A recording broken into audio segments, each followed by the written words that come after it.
Hi, everybody. This is Adam Ellenboss from Untitled Astrology. It's May 10th, and we are about to do the first part of a probably three-part series looking at the entrance of Uranus into the sign of Taurus. So this is a really big transit. It has had a lot of astrologers. A lot of astrologers have been anticipating this transit for a while now, and so we're going to take several of these video blogs to really look into the transit. There are a lot of different ways of understanding the change of an outer planet into a new sign. So we're going to talk about some of the basics today, and we'll kind of this series will sort of evolve. So I'll give you a little overview of what we're going to talk about today. Today we are going to talk about what it means, why it's so important or significant when a planet like Uranus changes signs. So we'll just start off with the very basics, what it might mean for your birth chart in a very general sense. Regardless of what your individual birth chart looks like, why is it an important thing to take note of in a birth chart in the first place? Then we're going to look at some of the basic qualities of Taurus and how the planet Uranus interacts with some of the very most fundamental qualities of Taurus. So that'll include looking at the fact that Taurus is called a fixed or solid sign. Traditionally, it was called a solid sign. We're going to talk about what it means that Taurus is an earth sign, and that as an earth sign, it's considered feminine. We're going to talk about the accompanying idea of what it means when a planet changes signs like this from a masculine sign, a yang sign like Aries, into a feminine or yin-based sign like Taurus. So we're going to talk a little bit about yang and yin in astrology and how that accompanies ideas of masculine and feminine, because sometimes people get that a little confused. So we're going to talk about that just a little bit. Then we're going to take a look at the qualities of Earth. Earth is, in the sort of classical Aristotelian sense, comprised of the qualities of coldness and dryness. So we're going to talk about what that means, that Uranus will be interacting with those qualities coming from hot and dry in Aries. We're going to talk about other aspects of Earth too, and how the element of Earth will be involved in this transit. So that's our agenda for today. In the next talk, I think I'm still kind of developing a few different ideas, but things we're going to look at in the next two talks for sure will be, we're going to look at historical changes with Uranus and Taurus. So just some background about mundane things that have happened when Uranus has been in Taurus. And I'll tell you also a little bit about how to learn more about that. We just had a very excellent talk from Nick Dagan Best in my speaker series, and I'll tell you about how you can listen to that talk and get even more information than what I'll provide, because he gave a really great talk on the subject. And so we'll talk about the historical aspect in a future talk. And we'll also in a future talk be looking at what does it mean that Uranus is entering the temple of Venus. This is a Venus-ruled sign. And it's also the exaltation of the moon. So what does it mean that Uranus is entering the exaltation of the moon in Taurus and the domicile or home temple of Venus? So we're going to look at those things in a future talk as well. So today we're going to, we sort of get the ball rolling by looking at some of the most basic things. Now, this transit happens on May 15th, so it's coming up really shortly. It's accompanied by a new moon in Taurus, the entrance of Mars into the sign of Aquarius, and pretty much an instantaneous square from Mars in Aquarius to Uranus and Taurus. The nodes of the moon are going to be engaged over the summer while Mars goes retrograde. So we have those things to talk about as well. We won't look at that today because I want to try to keep today simple. So that's why I'm going to break this into a three-parter. So at any rate, all right. So let's start off by just talking about the fact that on May 15th, Uranus is entering Taurus. What does it mean? Why is it such a big deal? Why do we pay attention to this? Why is everyone talking about it? Okay, so, and good morning, everyone. Good to see some people and hellos coming through. It's nice to hear from you guys. first of all, it's a big deal when any planet changes signs. In astrology, there are always two kinds of things happening when we look at the planets. Like you say, why are you looking at the planets? There's many philosophical answers given for why we do astrology in the first place. But I'll try to give you my answer succinctly, and then I'll try to tell you about the two reasons that we look at transits in particular. So why do we do astrology? Well, because the birth chart is giving us a map of our destiny, and in the material world as eternal souls that are in a material form that is temporary. And so the birth chart is really a map of the temporary form and the temporary environment of your life that you're here to live as a spirit soul who is ultimately not finally identified by this temporary form and temporary life that you're living. So that's the very sort of cornerstone of my practice. Now, within that practice, we also say that while the birth chart maps out the basic terrain of what's going to happen in your life, the kinds of karma that are going to blossom, there's destined, because in the material world, everything is governed by cause and effect, and our choices, our free will, and our agency as spirit souls, as it plays out in the material world, it plays out in a realm that's filled with all sorts of very complicated laws, but they govern our life. They work with regularity. We can understand them to a great extent, but there's a lot we don't understand.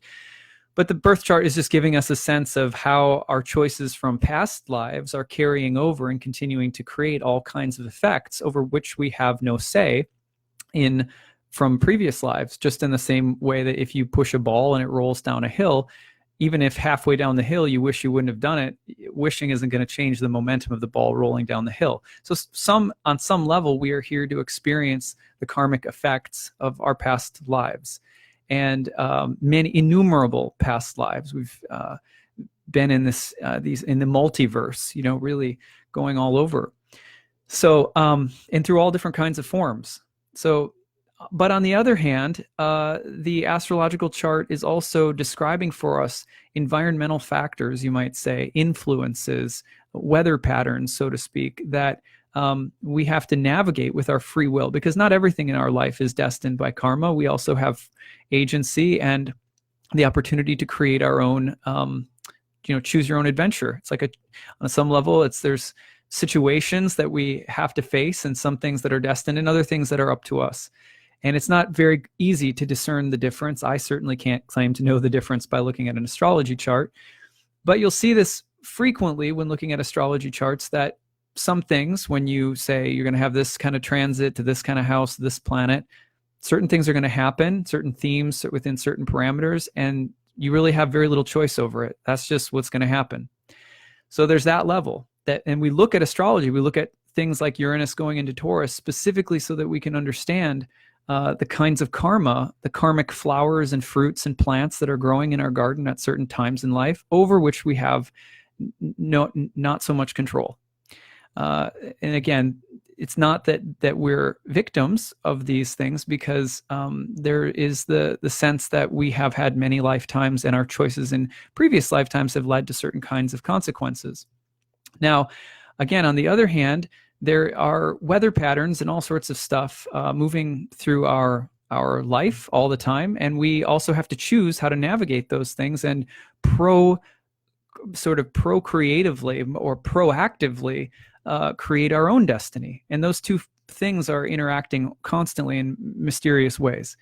So we look at Uranus and Taurus because we want to say, how do I navigate this? How do I make the best choices? How do I understand the kind of environment of life in the cosmos that I'm entering into right now, within myself, within the world, within different kinds of environments, so that I can use my free will to further my spiritual path? And then also, how do I understand what kinds of destined events are going to happen? Well, the ultimate purpose of doing all of this for me, and lots of astrologers will answer this differently, but the philosophical conclusion that I teach in my classes and stuff like that is that ultimately we are learning more and more how to identify as a spirit soul rather than the temporary forms that we inhabit, that It's sort of like recognizing that we're in we have a temporary home here, but that the real identity is the one passing through it. And the more that you identify with that, the more that you start to identify with your eternal nature, which is eternally free. And that starts to slowly, that starts to shift your priorities and your focus.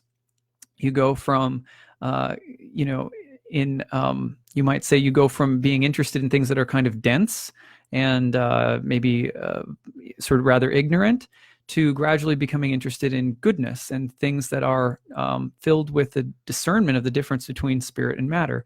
And that changes what you're interested in. That changes you're interested in terms of, being interested in peace and the virtues of human life, that all different religions and mystics, from the Dalai Lama to the yogis to Christ to Mother Teresa, that we all extol. We say these are the things that really bring some level of goodness to the planet and to creation and to one another. So that gradually takes place, though, as we learn how to identify ourselves as spiritual beings. The only way we can do that in a practical sense, there's two ways. One, we have to practice it. We have to actually practice spiritual life. That for many, that looks different for different people and different traditions. For me, it's about cultivating love in my heart for the divine and doing that through practice and study. Self-discipline and cultivation of love takes work. It's not easy. And on the other hand, though, as we cultivate that, astrology also has a role to play, as do many other disciplines, in the sense that when we understand the kinds of experiences that we're about to have or that we're going through in life at any given stage, we are able to detach ourselves from the situations in a healthy way so that we don't get lost in them. So if I know I've got this kind of transit coming through my relationship house or my money house or my home and family house or whatever, I can more responsibly navigate that and figure out how to wed my free will to those influences such that I'm utilizing that as an opportunity for spiritual growth. And every transit is always an opportunity for spiritual growth. If you learn how to identify sort of, as the Taoists would say, as you learn how to understand the lessons and teachings and guidance of the moments and seasons that you're living, it furthers your spiritual life always if you study it like that.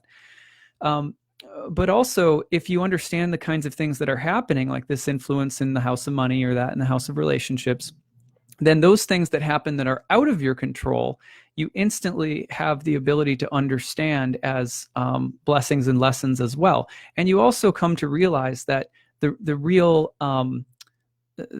where you want to place your attention and where you want to invest your energy in life and your free will is into things that are not about what can I get out of this, right? It's not, well, I want a car, I want a house, I want the perfect marriage, I want I want to be the best person, I want to be the top astrologer, I want to, whatever it is, like that. Our priorities also change because as you study astrology long enough, you come to see that all sorts of different things in life come and go. You got money, it's good this year, it's not so good this year. You got a, promotion this year, you're demoted the next year. You see these ups and downs in astrology, and it helps you to say, okay, so my priorities are not in the fluctuating stuff of the karmic world. And astrology is always a reflection and a mirror of all that stuff that's happening. And so if you study it, it helps you remember that you're not all of those fluctuations, like the first verse of the Yoga Sutras, Yoga Chitta Nirodha, Yoga Chitta Vritti Nirodha, which means yoga is the cessation of the turnings of the mind. And the word Chitta Vritti is actually, in Sanskrit, is related to the revolutions of the planets in the sky. So, we're not interested in astrology because we're trying to glom on to, what's going to happen to me? I'm so invested in my story, right? I'm so invested in my dramas, and I want them to go a certain way, or I don't want them to go a certain way. And even spiritual stuff can become like that. So at any rate, the real purpose of astrology, if you look back at how the ancient astrologers talked about it, it was so that we could study it as a mirror of the karmic world, specifically because we aren't the karmic world. We are eternal spiritual beings, and our real home is actually in a spiritual form of existence. And you could speculate as to what that is endlessly. I've seen enough through my own experiences, especially with ayahuasca, to recognize that it's not in most of the kinds of dramas that we tend to get involved in. That's not where it is. And so that's what pushed me to aim the whole efforts of my life, just totally sell out to trying to cultivate spiritual practice and to evolve spiritually. All right, so now I say all of that specifically because you have to say that if you're going to ask the question, what does it mean that Uranus is entering Taurus? Because if you don't start with the very basic idea that Uranus entering Taurus is it's about certain destined things that are about to happen in each one of our lives and in the collective, but it's also about a form of influence that's coming that we have free will to work with. And if you don't explain why the investigation into those topics are important or necessary, then it's just like saying, ooh, who's wearing what on the red carpet? Ooh, who's, it's just gossip. And that's not why we want to look at the planets. So we have to start there. All right. So Uranus entering Taurus, though, from a sort of astrological perspective, is a big deal because when you're talking about the opportunity for spiritual evolution, when an outer planet changes signs, you're talking about a whole new potential process of spiritual development and growth that's opening up. We're all growing all of the time spiritually, even if it's just a little. It helps a lot to get our free will on board. But the process of spiritual growth and development is being reflected by the planets, because the planets can reflect anything in this symbolic language that's happening here on Earth. It's like a mirror. So Uranus entering a new sign is unique because it only happens once every 7 to 8 years. And it takes about 84 years to go around the sun. And when it enters a new sign, it's reflecting a new 7 to 8 year sort of developmental opportunity or process that's going to be happening. And so that kind of a shift, like a whole 7 to 8 year shift, is a really big deal. I can't remember if it's that every 7 years, like nothing in your body is the same again or something like that. But we all know the number 7 has a deep history of sort of mystical significance, even in numerology and the 7 days of the week, 7 days of creation. So 7 year period of Uranus going through one sign and then a shift into a new 7 year period. Even Saturn goes through 7 year aspects, and it's sort of quadratures, it's squares throughout the circle, 7 years as well. So when you have Uranus going through one sign in 7 to 8 years and it switches, it's a whole new place where development and growth is happening in a specific kind of way, a Uranian way. So that's what you have to think about for starters. But it's also, again, it's an indication that a whole new area in the garden of life is going to start blossoming Uranian flowers in the Taurus section of your garden. So Uranian flowers are about to bloom, and it doesn't matter what you have to say about it. It doesn't matter what kind of vision board you make. There are things that are about to happen that are the results of our soul's history. And it's just time for certain flowers to just bloom and show themselves, and we can learn from them and celebrate them. But it's also like you're moving in. There's also, the sense that you're moving into a different weather zone, and your choices in this weather zone have to behave differently in order to kind of adapt to the weather zone. So both things are happening at once, and that's going to last for 7 to 8 years. So it's a pretty big deal to you want to get to know that. Like, okay, what is this about? Because if you're intelligent enough, and I hate to say, like, that shows my bias, but if you're intelligent enough to be interested in astrology, then how much more difficult is it to take some interest and do some research to figure out, okay, there's a new 7 year cycle opening up. I should pay attention. I should have some idea about how to navigate this. And that's why us astrologers, that's what we're trying to provide people with, because, we have a map, we should try to use it as the best we can. Now, I say this, but I also say take in different astrologers' insights about this transit, because every astrologer also brings their own gifts and insights and experiences, and they'll give you something a little bit, a little different. So it's good to consult a few different, I never listen to any astrologer who says this is the only thing to listen to because this is the exact way it's going to happen, right?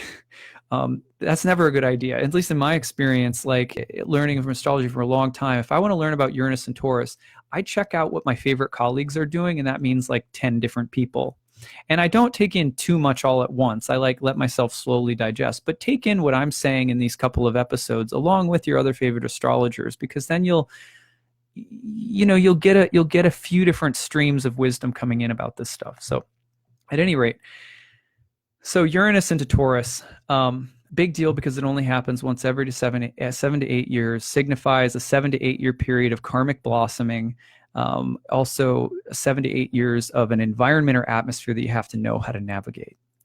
Again, what are we learning from the karma that's going to blossom? Primarily, every single thing that blossoms in our life is an opportunity for an insight or a lesson if we choose to be audacious enough to imagine that this is exactly what I need.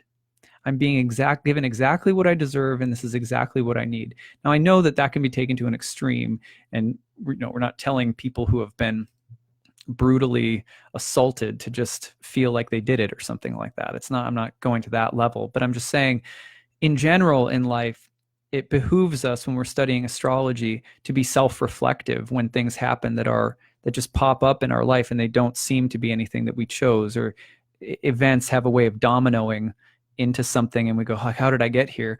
In that moment, rather than feeling sorry for ourselves or throwing our hands up and saying I quit, it's too complicated or whatever, but we become students of those moments. And that's why ancient astrologers did astrology, is to understand that there are forces moving in the material world that we're a part of that are patterned. And if you study the patterns, they're filled with wisdom. And that wisdom can also teach you how to use your free will better so that you don't get into the same situations later, or so that you have a deeper level of acceptance for future times when you get into something that, is difficult. Anyway, and then the other reason is, again, so that we can say to ourselves, okay, Uranus and Taurus, I want to know what to do in this circumstance or this particular season of my life. All right, so Uranus into Taurus is moving into a fixed, or what is called a solid sign. So we are going to talk about that first. All right, so in modern astrology, we use the word fixed. Like a Scorpio, Taurus, Aquarius, or Leo are all fixed signs, we say. What does that mean? Well, most people who study astrology for a little while will learn this really quickly. A fixed sign lands in the middle of a season. So in the Northern Hemisphere, which is the orientation of tropical horoscopic astrology, we have 4 seasons running between the equinoxes and solstices. So winter solstice is spring equinox is winter. Spring equinox to summer solstice is spring. Summer solstice to fall equinox is summer, and fall equinox to winter solstice is autumn. So that's the general outline. There's 3 signs per season, and the middle sign of every season, the one that lands in the middle 30 days of the about 90 days that comprise each season, giving you a total of 360 degrees, roughly 360 days in a year, 365. The middle sign, the middle 30 days of each season they're called fixed signs. Now, in ancient astrology, they were called solid signs, and I like that name a little bit better. I like solid better than fixed. Fixed tends to evoke that sense of stubbornness that people like to use. So a lot of times people like to say, oh, like Taurus is so stubborn, or Scorpio is so possessive, or Leo is so proud, or Aquarius is so dogmatic. And I think a lot of the times we go right for the jugular, and we go right to the most sort of overtly negative characteristics psychologically of the signs, in some ways, because of the language that we use to understand the signs, like fixed, if you have fixed determination in doing a task, like that's a good thing. But in life, like a lot of the times when we use the word fixed nowadays, we're thinking of people who are conservative and rigid. And so that's really, I think the word solid is better because it's more flexible. To me anyway, solid is inherently more flexible than fixed. And all the fixed signs are indeed flexible in terms of the different range of archetypal characteristics that they demonstrate. So I would first encourage us all to start thinking about the quote unquote fixed signs as solid signs.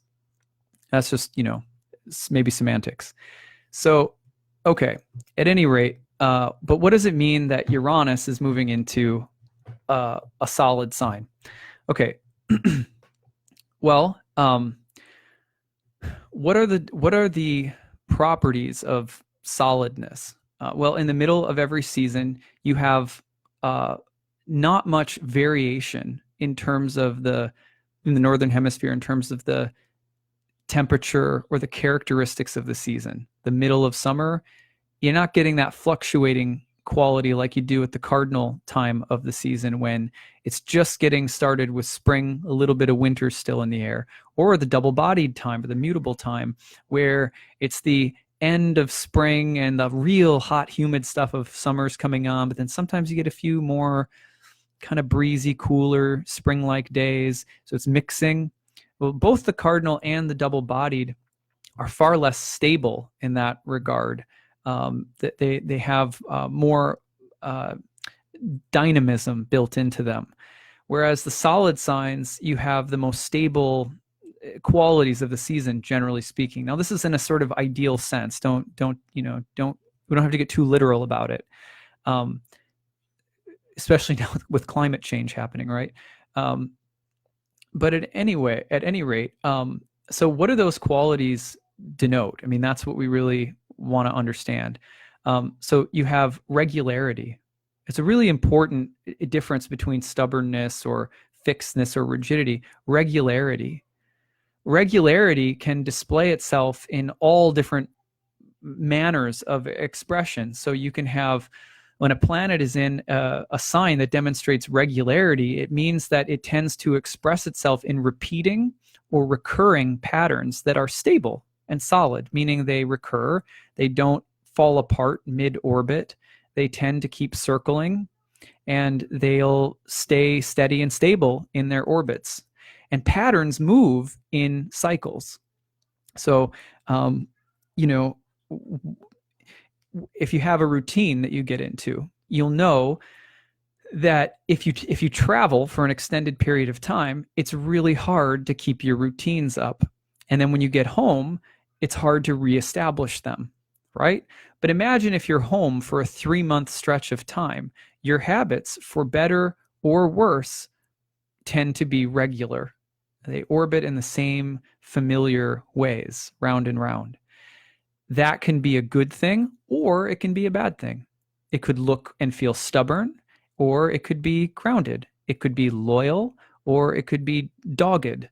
It could be inert, passive, lazy, tired, unmoving, or it could be healthy and fluid and carry the momentum round and round in a way that's solid. So fixed signs can demonstrate, solid signs can demonstrate regularity, and that's a broader way of thinking about the kinds of karma, the deeper quality of the karmic patterns that are about to be affected by Uranus. Okay, so what does that mean when we think about the qualities of the planet Uranus? Well, this is where it gets really exciting, right? Because, well, what is Uranus? People who are in the chat box, please feel free to enter some thoughts or impressions or key words that would use to describe Uranus. I'll give you my take, but I'd love to hear from you guys too. So Uranus is the way that I think about Uranus is that it's spiritual purpose. If you look at it as everything is an opportunity, every transit is an opportunity for spiritual growth and development, then Uranus in is like the actualizing force of your individual integrity, the thing that makes you uniquely you and not everything else. And it's a force that comes in and demands that you discard, break away from, free yourself, liberate from things that aren't authentically yourself. But not yourself as in, I need to be empowered. I need to, I need to manifest. I need to this, I need to that. Like, it's not, we're not talking about, becoming more of yourself in terms of what can I get here. We're talking about becoming more of yourself as in that feeling you get. I'm going to use a spiritual practice reference here. If you take a deep, long hour to breathe, stretch, chant, put yourself in a good state and then meet your day. When you meet your day at that kind of a beginning, for at least the first couple of hours, you feel like you're meeting everything square. You know what I mean? Like you've squared up and you're like, here I come. I'm a form in the world and I'm meeting everything that comes toward me as other forms. But I have a sense of being a distinct being that is capable of meeting it all with integrity, with an integral, clean, clear, vivid sense of who I am. Now, Uranus not only emphasizes the need or desire for that sense of me, being ourselves, but it also says break away from, rebel, burn the bridges, break the mold and get, suddenly emancipate or liberate yourself from anything that's keeping you from that. Here's some people saying electric, change, shift paradigm, authentic self can be manifested, revelation, revolution, and the heretic's journey. Nice, I like that. Erratic instability and innovation. Yeah, these are all super rebellion. Doctor Strange, I like that. Yeah, these are all really good. An opportunity to trim off the dead wood from your vital self. Beautiful. Yeah, so that's exactly what I would say as a spiritual opportunity Uranus presents us with. It's becoming more of your integral self. There's a word in Taoism. I'm going to mispronounce it, but I believe it's pronounced te, but it's like that. It's te. And there's a specific sequence in the I Ching that talks about when this certain kind of force enters your life and it thrusts you forward, it progresses you because it demands that you shed everything that isn't actualizing your te, which is like your integrity and your integral sense of who you are. Now, of course, that can always go to an extreme with Uranus, where you can easily mistake various levels, which we can do with every transit, right? You can easily mistake the demands and needs of the ego, which are not in touch with the spirit soul, as a temporary servant that is serving the life of the soul. The ego may forget that I am a being that is here to, become more deeply in touch with my spiritual self. And the revolution that you start demanding is more like, the quintessential image of a midlife crisis. I need to buy a hot new car. I need a hot new spouse. I need to get rid of my family obligations. I need to flip the bird to my boss. Burn the bridge with a friend because they're just old stuff and I'm new. So all of the kind of the forceful, egotistical, and sort of prideful demands of the ego that step up and feel like I'm the revolution here, the new revolution, when it's coming from the ego, quickly becomes the new tyrant. So we say, oh, all this stuff is so tyrannical. I can't handle this job anymore, and I don't like my boss, and my wife or my kids, and I want a new car, and I need more money, and I need a younger person to date, or all this stuff. And this happens a lot. I see it a lot in my client practice. It happens to people with Uranus, for example, Uranus oppositions in the midlife moment, 40 to 44, right in there. But the problem with that, of course, is that then you're likely to, the same ego that underneath is hurting and maybe not as in touch with our spiritual identity as it could be, is the one who is demanding the changes and making those changes in just a new version of itself, a new image of itself, which eventually quickly becomes the new source of depression, anxiety, fear, drama, etc. So it becomes the new tyrant. The old king that needs to be overthrown, the old ego in place of a new one, it'll just become another old king soon enough. So we always have to be careful, because the spirit of revolution sweeps us up, projecting us as this brave new ego, rather than sometimes helping us to focus on what is my integral self, and what does that look like. Oftentimes, here's things that you can know your integral self by. Your integral self is stronger, but often quieter. Your integral self is bolder, but not louder. Your integral self is takes risks and is more courageous, but also isn't looking for attention or validation in the same way, right? So you know, modesty, deep modesty. I'm not talking about some false image of modesty or some, you know, humble saint, like, you know, whatever. You get what I'm saying? Real modesty is not something that other people can even detect, because it's when you're really yourself, you have found your place in the cosmos, and being in your place in the cosmos, you are as natural and fitting in without pretension as the birds and the plants and everything else. So there is sometimes a mistaken idea that this revolution of Uranus means flaunting something that's more integrally you. We have to be very careful of that. Okay. So that's a bit of Uranus. Now, when Uranus enters Taurus and it hits this place where it's a solid sign and there are patterns of regularity, and we already said that can go in the good direction or the not so great direction, and kind of go either way. Then what you're looking at, first and foremost, is that your most deeply held patterns, and this would pertain to lots of all four of the fixed signs, but some of your more deeply held regular patterns of karma, psychology, fate, etc., are about to get disrupted. They are about to be disturbed in favor of a more authentic you. That's the potential of this transit, especially when we recognize the cues and do our spiritual work. I know that's vague and sort of trite, but you know, short of being able to get into individual birth charts and really talk over the specifics of each person's, you know, path with Uranus, that's the general insight. Your most regular habits and patterns, in some sense, in some broad sense, are about to change. Patterns of regularity are about to shift for the sake of a more authentic and integral sense of who you are. And this will be revolutionary. It can be, and because those patterns are about to shift, it is disruptive. It's disruptive and not enjoyable for Earth signs in particular, which we'll talk more about Earth in a minute. Because of all of the signs, Earth is probably the most stable of the stable in a material sense. So we're talking about patterns in Earth that are not only regular, but that are material. More on that in a minute. Okay.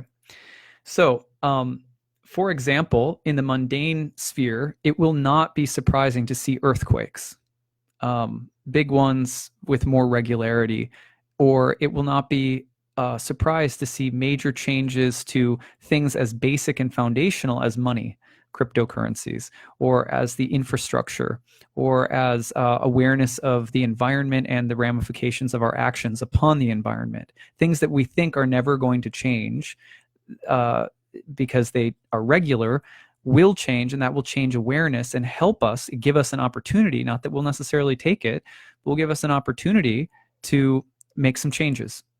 Usually, the transit of any outer planet is a reflection of karma that we have around a particular set of topics, as we said, meaning we're about to reap what we sow.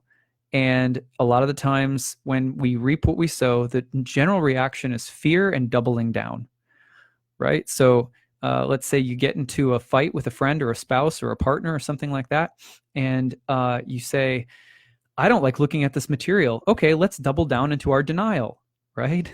And that's how people handle these things a lot. So we shouldn't be surprised. A lot of astrologers, and I appreciate the spirit of saying, everything is about an opportunity for progress spiritually. I'm on board with that. But I am also a realist in the sense that I say, and the reality of the material world is that a very small percentage of human beings utilize their free will when meeting their destiny to make positive changes.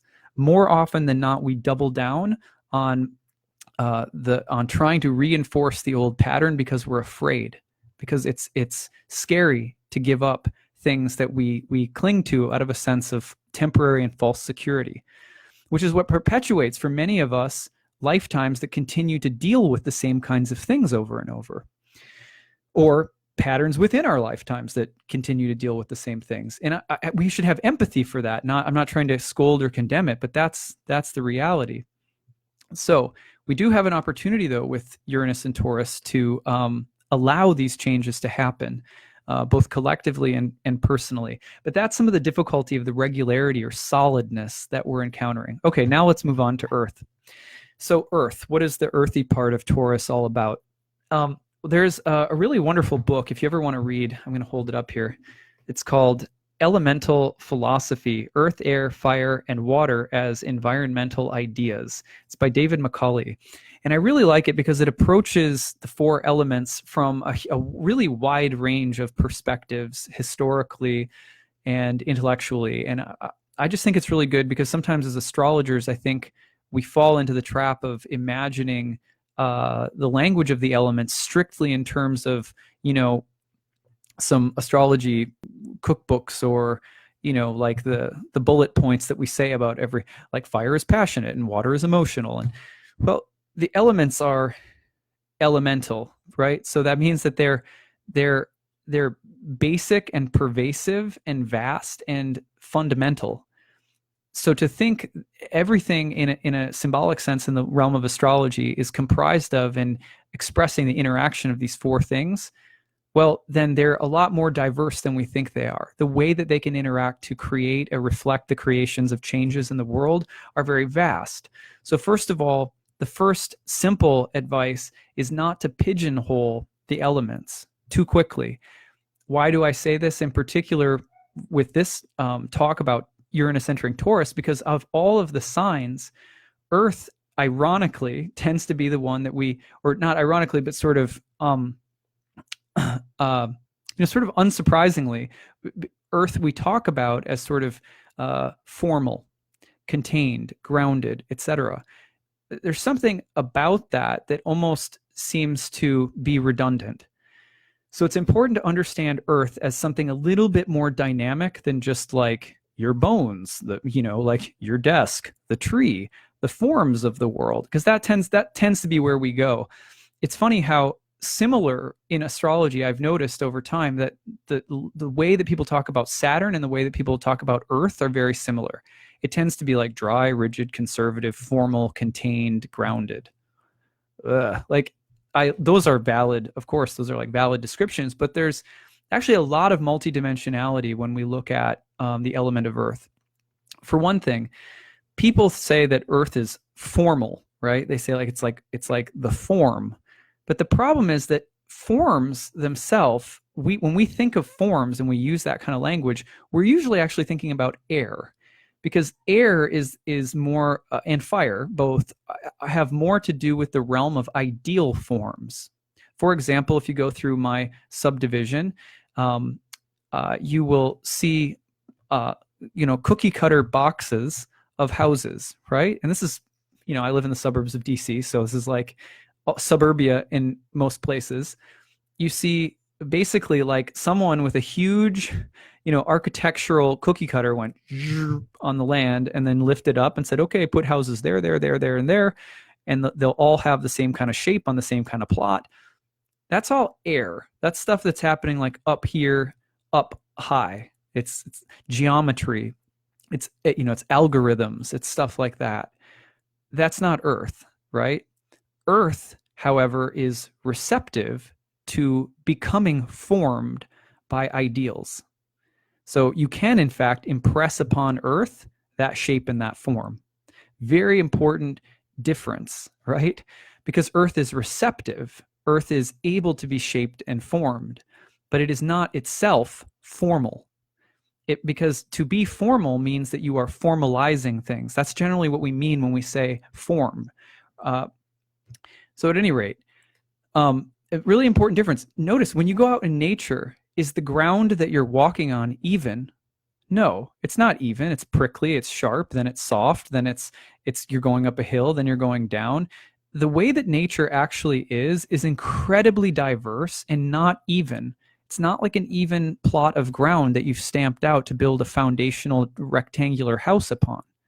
So when we think of Earth in terms of form, we're not thinking about it correctly. We need to think about the impressionability and substance that is able to be formed, that is able to be shaped.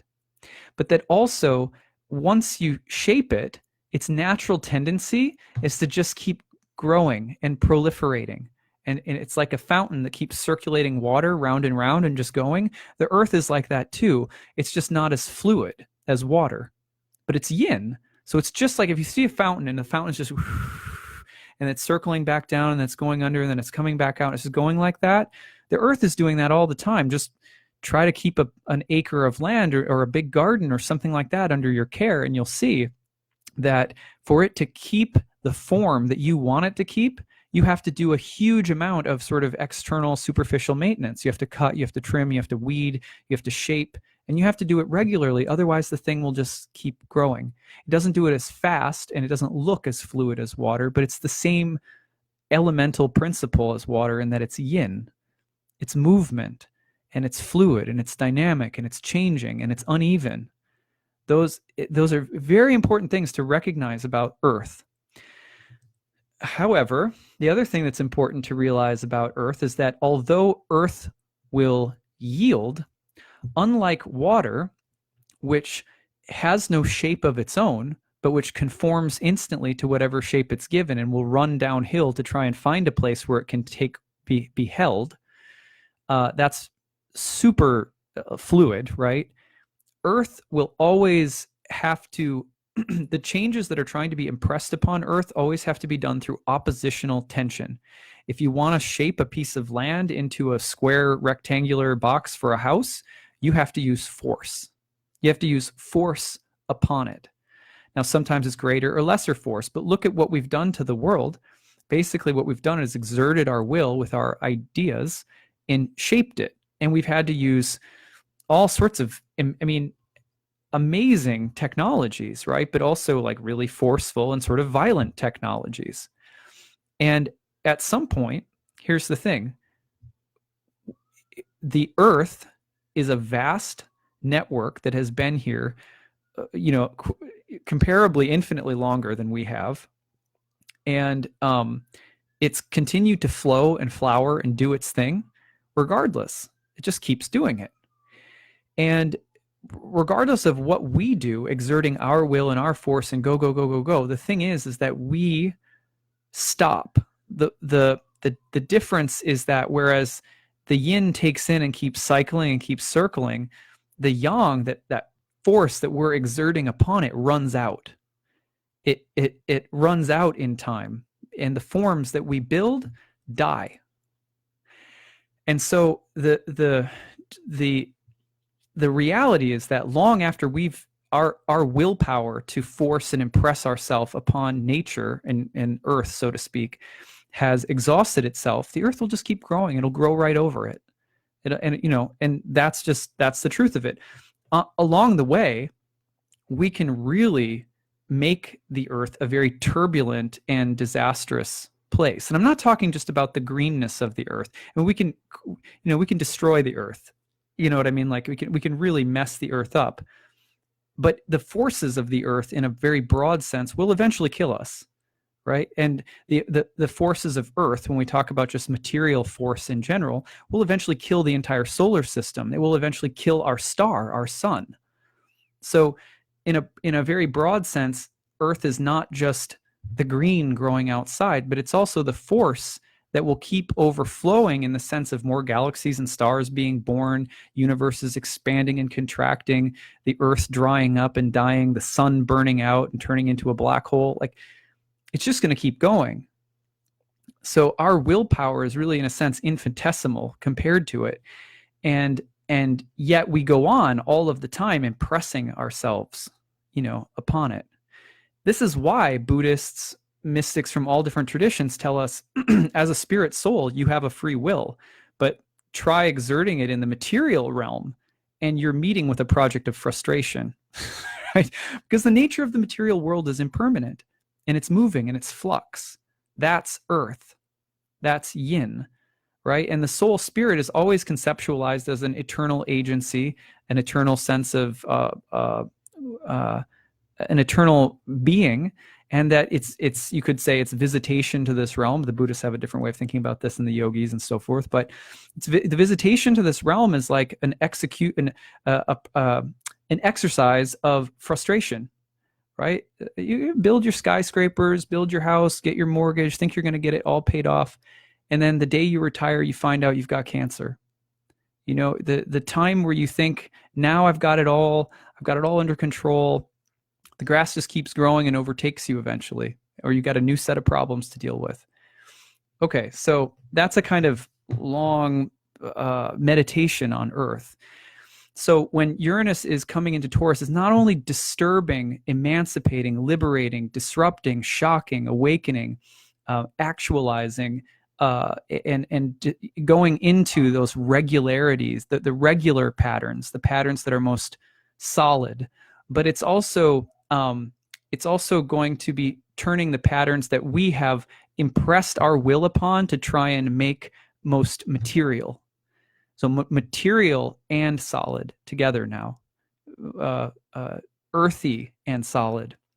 That means that's why we're looking at things like infrastructure and money, and sometimes we'll talk more when we talk about Venus about this, but it can be like things like your wardrobe, your diet, your body, your sex life. It's super physical stuff. A lot of the times, it's like the just think of all of the things that you've used your will to impress upon, like the suburbs have impressed those cookie cutter shapes. That substance is about to get disrupted, evolved, awakened, and those things that you have made in your life that you think are most solid in a material sense, you're going to have a reminder of the impermanence, the flux, the change in a very big way. However, there is some saving grace here, because that can sound a little daunting and crazy, like, oh my gosh, it sounds like really fundamentally disruptive. And it is, because Taurus is a very fundamental sign in that respect.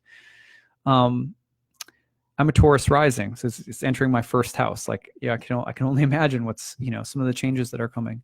But the other thing that you have to remember is that yin, or feminine elements, this is considered feminine, and it's a separate category than earth. Earth is not the same as feminine, because water is also feminine. So there's a larger category called yin, or feminine, and it also has its own set of meanings. For example, when you think of yin, you're thinking of things that are more static or inert. For example, generally speaking, the feminine signs, when changes happen in them, it's more process oriented, especially with Earth. It doesn't happen overnight that you change an uneven plot into a cookie cutter box for a house in the suburbs. There's bulldozers involved. You know what I mean? So, and the bull, obviously bulldozer, there's a process, and there's heavy lifting equipment involved in the changes that happen in Taurus, and it's slower. So that's really nice, because we're coming out of 7 to 8 years of Uranus in Aries, which is masculine, yang, and that is very explosive. It's willful. It wants to impress its will upon the world, but it wants to do so in a way that's combative, confrontational, sudden, impulsive or compulsive, repetitive, unstable. Although changes that are coming may disrupt deeply held patterns and may disrupt some of the earthier, sort of solid material things in our life, they also will happen in a more process-oriented way. if you've ever purchased a home, if you've ever tried to move from one place to another, it's a process. You know what I mean? So when these heavy, deep structures change, it doesn't happen all at once. So it is going to be a process, and that's kind of nice because the plates of the Earth might need to shift around. There might be some big rumblings, but overall, those rumblings and those shifts and those earthquakes, or there might be some acute events, like let's say an earthquake. The deeper changes are actually a series of earthquakes, let's say, over a long period that gradually shift an entire culture, that gradually shift an entire ecology, that gradually shift an entire consciousness. So the changes aren't as acute and dynamic and sort of like in your face or in your psychic. They don't light you up and kind of heat you up as much as Uranus and Aries. So that's something to think about. Another thing that's interesting is that the qualities of Earth are dry and cold. So the Aristotelian qualities of dryness and coldness. This is different from water, which is cold but moist. So the cooler something is, the more receptive it is, generally speaking. That's just, I mean, and just think about this very basically. Like if you're really hot and worked up, you know, and someone comes along and you're overworked. You just went through 2 hours worth of sweating and running and working out, and you're exhausted. You know, fire does that to us. And then when someone comes along and says, "Hey, I need you to do this, this, or this," you're like, no, nope. Whereas if you're hot and moist, like air, someone comes along and you've gone for a nice brisk walk, you've heated up a little bit, but there's still fluidity. You're not overtaxed. You're not too dry. Someone will come and say, "Hey, you want to go for brunch?" "Yeah, sure. Let's go." So fluidity. Water is very similar. Water is cool, and which means it's like laid back, receptive, emotionally open.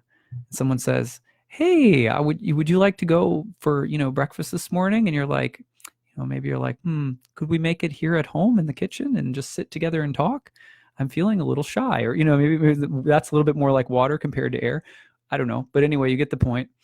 But you're still like, yeah, you're receptive, whatever. But when it comes down to Earth, you got that dryness. So it's like if you've ever gotten up first thing in the morning in the winter and you're freezing cold and someone says, "Hey, you want to take a cold shower?" You're like, "Oh my God, no, I'm not going anywhere. I'm just staying in my blanket."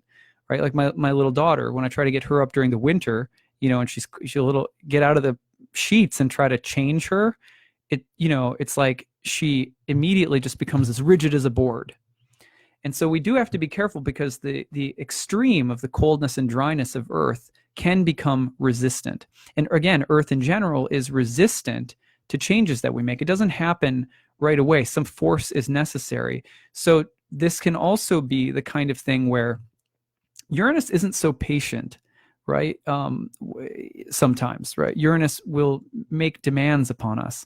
And that may not go so well with Earth, and that may not go so well with the coldness and dryness of Earth, where, generally speaking, if you want to move a tree, good luck. If it's little, you can transplant it pretty easy, but the bigger and more established it is, you're not going to move you're not going to move an oak tree.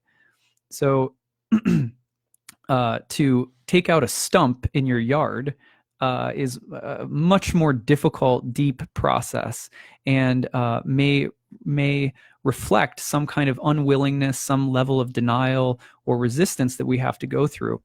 And sometimes the more, as you know, the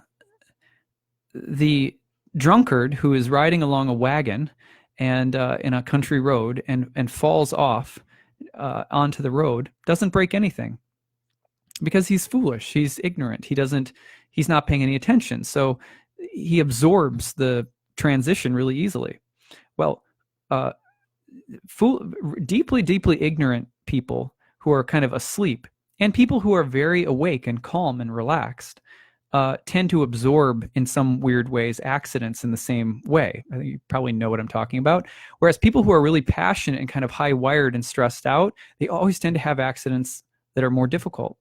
So similarly with Earth, if we're in the mode of passion in life and we have some earthy structures that are being changed, the likelihood is that there's going to be some damage in the process of the changes that are happening because of our tendency to be resistant, defiant, passionate, and sort of agitated or disturbed mentally. And that's a weird law of nature, that somehow people who are deeply asleep can come off cleaner than people who are, at any rate. But I see this all the time in my astrology practice with earth signs. So something worth mentioning. But that's the reality, is that beneath these changes that are happening, the coldness and dryness of Earth, there is a kind of inertia and a tendency to resist changes. It takes some forcefulness, and so you want to be really careful of that. All right. Earth is always also related to centripetal force. It's kind of like the force that acts on an object moving in an orbit that orients it toward the center around which it's orbiting. So things that tend to, like energy that tends to move from the outside in toward the center. So there's also like an ability to internalize changes on a very deep level, which means that substantive, formal changes can happen as well. So we may be really resistant to changes, but when they happen, they can be deep, lasting, and substantive, because the energy tends to resist, but when it changes, it also finds that energy coming in toward the solid stable around which, the solid center around which it orbits.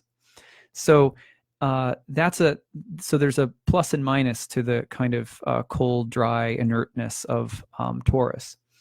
Now, you might be saying cold and dry. Taurus doesn't feel cold and dry to me. It's it's like a spring sign, and it's very luxurious, and et cetera, et cetera. Well, as a Taurus rising, and I'm married to a double Taurus, that is definitely not the story with Taurus, the full story. We are going to talk about in a future talk about the exaltation of the moon in Taurus and the domicile of Venus being Taurus. And then we'll get more into that more luxurious, sensual side of Taurus in particular. But for now, we're focusing on the earthy side of Taurus. Remember that every sign is really multidimensional. Taurus is never as simple as sensual, right? No, because it's an earth sign, and it's a feminine sign, and it's a yin sign, and it's a solid sign. And those are just as important as that seasonal quality that we love to jump for and say, oh, Taurus is very sensual, loves apple pie and a full bank account, right? Like, we always have to be careful, because every sign is like an entire temple. It's an entire dimension of spiritual symbolism. So we're going through it very methodically for this reason. It takes longer for things to happen. We covered that. Let's see what else. Yeah, those are the basic things. So the only other thing that I want to mention today is that the importance of Taurus changing signs in your birth chart. When Taurus changes signs in your birth chart, the reason that we track this, I already mentioned the main reasons that we track this and sort of went over that philosophically, but we also track this because when Taurus, in your birth chart, in traditional ancient astrology, ancient astrologers utilized whole sign houses. Now, they had reasons for using some very basic forms of quadrant-based houses as well, but the predominant form of natal analysis utilized whole sign houses. And so when a planet changes signs, it changes houses. And when it changes signs, it is predictively suggesting a new area of life, a new set of topics are being stimulated or awakened in your life. So in your birth chart, this means Taurus is going to leave the Arian whole sign house and enter the Taurus or Taurian whole sign house. I really recommend that people try looking at their chart in whole sign houses. Sometimes it's a little freaky because you get used to your chart in Placidus. But here's my challenge to you. And this is, just for fun. If, try whole sign houses out, and then, and at some point, also look up and see if you can discover how and why Placidus houses are calculated the way that they are. Something that I tell my students all the time is like, I'm going to be a proponent of whole sign houses, but if you decide to use some form of quadrant-based houses, the best thing that you could do for yourself as an astrologer is to understand exactly how they are calculated and to understand why they are calculated in that way and what symbolic value they give. When I did that research for myself, as I was studying ancient astrology and started comparing the differences, whole sign houses became the clear choice for me. I'm not here to, I mean, at the end of the day, I think house division debates are sort of silly. But that's my pitch for you. Try your whole sign house view. What does that look like? Whatever your rising sign is, that's your first whole sign house. The next sign in zodiacal order is your, you go around the wheel, second house, third house, fourth house, etc. So you look at your chart that way and just see what you see. If you're interested in getting a personalized report, you can go to my website, nightlightastrology.com. Under the events page, there's a payments and donation tab. You will find that under the payments and donation tab, you can donate between $40 and $75 is the suggested donation for a brief personalized report. And here is how you can email me your information. Email me at nightlightastrology@gmail.com. Email me your time, date, and location of birth, and the preferred email address that you'd like to receive your report at. I will then make you a Zoom live video with your chart on the screen, and I'll explain to you the meaning of the house that it's moving into and any planetary aspects that it's making between 2018 and 2019. And that's what I'm doing for people. It takes me, 10, 15 minutes of research, then 10, 15 minutes to record. So for half an hour of work per report, my suggested donation is 40 to 75. But, some people have to go lower. And so people who can afford more, I ask to do so. That helps for people who can't do as much. But whatever you, at the end of the day, you can make your donation on the donate tab on my website. So that's how to get a personalized report if you want one. Otherwise, stay tuned. In the next few days, probably tomorrow, I will be doing a talk and we'll be looking specifically at the meaning of Uranus into Taurus with regard to Taurus being the exaltation of the moon and the domicile of Venus.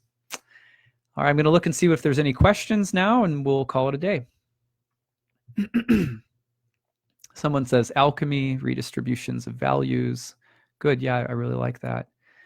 Important to ground in Taurus quality as we move through the cleansing process. Nice. Very good.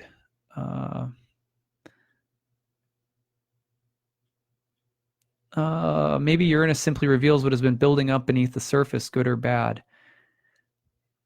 Yeah. There's change is always off. When changes come, as the I Ching tells us, as a Taoist oracle, the changes all changes are operating at all times already. You know what I mean? So all processes of change are eternal. So that means that whatever, in a sense, whatever the weather is going to do tomorrow is being shaped by the changes happening right now, right? It's the butterfly flapping its wings across the earth is part of the changes happening over here right now. And that's the kind of principle of the Tao. So in that sense, yeah, Uranus is going to be a part of revealing a series of changes that have been in process already. Let's see, volcanoes. Yeah, I think there's one that exploded on Hawaii recently, or did I hear something about that? Maybe. What is emerging from the soul quakes forth. Nice. When you have a moment, please repeat the Element book. Okay, here's the Element book again. It's Elemental Philosophy by David Macaulay. It's kind of a more academic-y text, but I just really like it. I think it's a good one. I've noticed much of the revolt against Monsanto has been happening in Hawaii, and they also have experienced recent volcanic activity. Yeah, there's interesting archetypal correspondence between those two kinds of events. Totally. Let's see. Brett. Oh gosh, Brett, I think I just realized, yeah, it's Gemini Brett. I didn't realize, I'm so used to seeing you as Gemini Brett. Cool that you were here. That's awesome.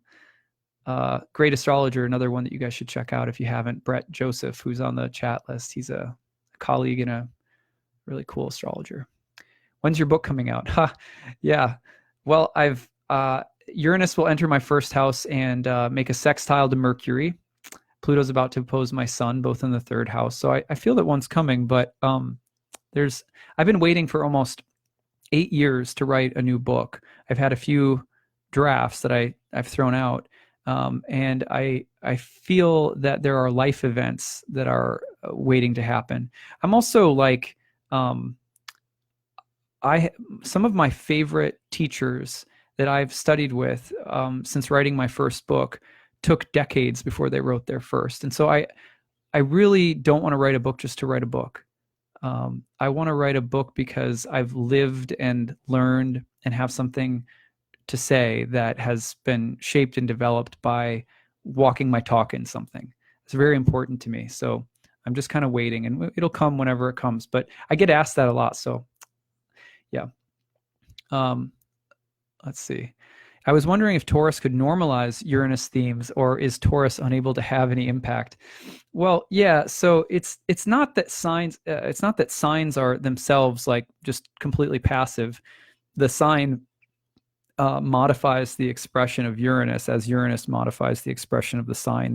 They share like that. And that's what we're going to talk about tomorrow when I go into being the domicile of Venus and the exaltation of the moon. It's really not so much does the sign impact it as much as it is the planets associated with the sign that inflect their planetary energies into the expression of Uranus. And that's how we really have to understand that level of the exchange. So we'll be talking about that tomorrow. All right, great questions. This has been a long talk, so I'm going to cut it off now. I hope you guys have a great day. We got just T-5 days. It's really exciting. It's fun. It's going to be so anticlimactic. Like, it's not like on the day of California is going to fall off the coast. You know what I mean? Like, it's going to be a day like any other, probably. But we will see things unfold. Usually it takes like couple weeks, couple months. Same things with the big eclipses, right? I had a client, I remember, solar eclipse in her 7th house, right on her descendant. Did a reading with her. Big things are going to happen in your relationship life. She was like, really? I'm not meeting anyone. 3-4 months later, met someone, fell in love very quickly, got pregnant. It was so fast, but it was amazing. It was a profound change of events. And I was like, yeah, see, there's the eclipse. Just takes a while sometimes, but yeah. So we'll see how this rolls along. And in a feminine sign too, in an earth sign, it can take a little bit to really start shifting the patterns. All right, everyone, have a great day. We'll talk to you soon. Bye.